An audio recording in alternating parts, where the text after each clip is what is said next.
Hi, I'm Anande. Hi, I'm Zan. And we own A to Z Workroom.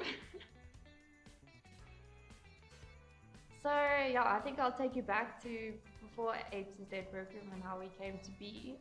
But Ananda and I actually both studied at Open Window. We had never met. We knew of each other. We only met a few years later when we both worked at Workroom.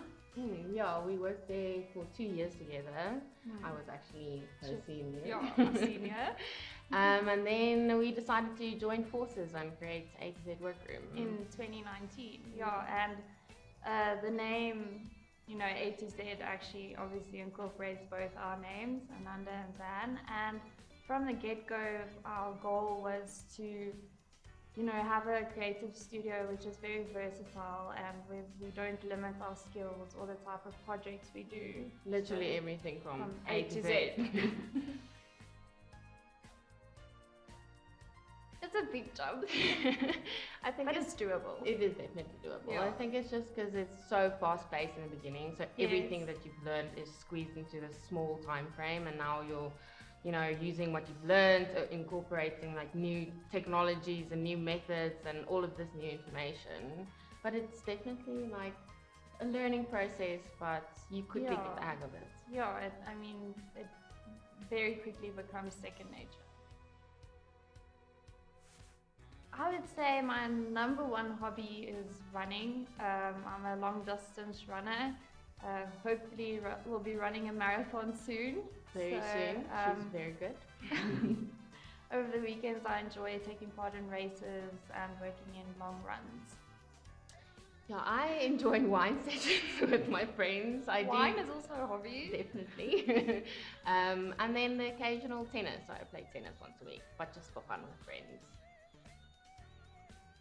So we do like to follow accounts that feature upcoming artists, so like It's That Nice or Boom or Dieline or whatever. So I think it's good to stay on top of that and just see what's out there in the industry.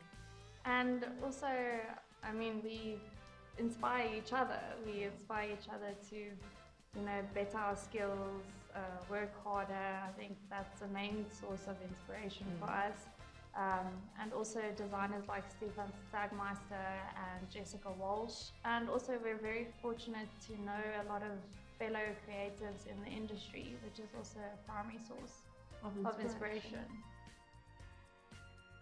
I have always loved an explorative creative process, one that's very fluid and involves a lot of experimentation, but obviously when it comes to client-based work, that's not always possible. We do try to incorporate a lot of exploration in any project that we are given or that we tackle. But I do think that we have a bit more of a linear approach when it comes to client-based projects. Yeah, it's like really just from the get-go understanding the brief and picking up on the nuances that the client gives you or any keywords, like already then the ideas start happening, and then from there on we've kind of not perfected, but we have our process set over the years. So then you lay everything on like a concept board and collaborate already there with the client before you even start designing. Yeah. And then, once the design process begins, it is usually a back and forth between the two of us, and then the refinement stage until the client is happy. Well, according to Spotify, my most listened song was Maria by Blondie. I love my oldies, big sucker for those. Why is that so funny? No, it's just like my most listened to was Enya. Yeah. She was probably going through something. Well, I'm not much of a podcast listener, but you... I enjoy podcasts, so at the moment I'm listening to The Guilty Feminist, which is just like comedians, all female of course, and then To Our Takes, Reddit stories, very entertaining, and anything to do with crime. So currently it's Murder with My Husband. Favorite like all-time series would be The Office. I would say like Severance and Bad Sisters. We are currently exploring a little bit with ChatGPT, still figuring out how we're going to incorporate that into our business, but using it as Google at the moment, which is great. And then obviously Google Fonts. And Figma is a great tool for any UI designer.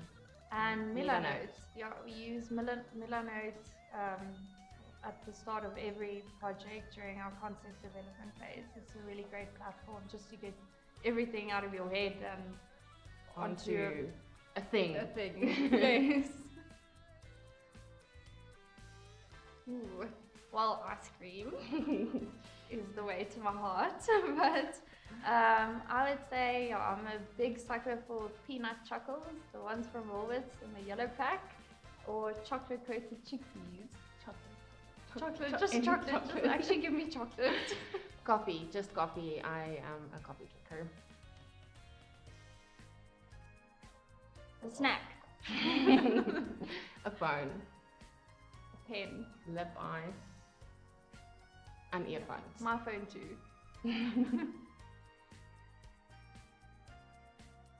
We have been fortunate enough to work with clients who really value our creative input and expression. So I think we always try to incorporate our personal voice in any project that we do.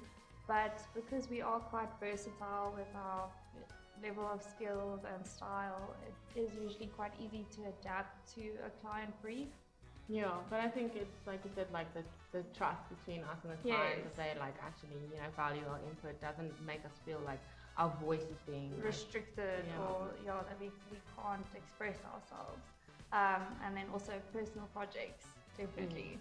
It gives you that outlet and it reminds you. Yeah, it reminds you why you chose to do design, as a career, and it reminds you of the love and the passion that you have for it.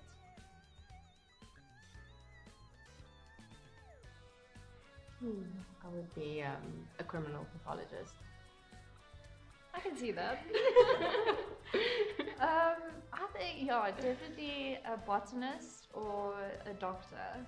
For me, it's always kind of been botany because I have a huge love for illustrating botanicals and understanding them and understanding their structures. So I would say that's the easy thing. Mine is just problem solving, which I at least get to do in design as well. Be patient with yourself. Yes, trust the process. Definitely not going to happen overnight, and that's okay. And learn. Learn as much as you can. Absorb everything.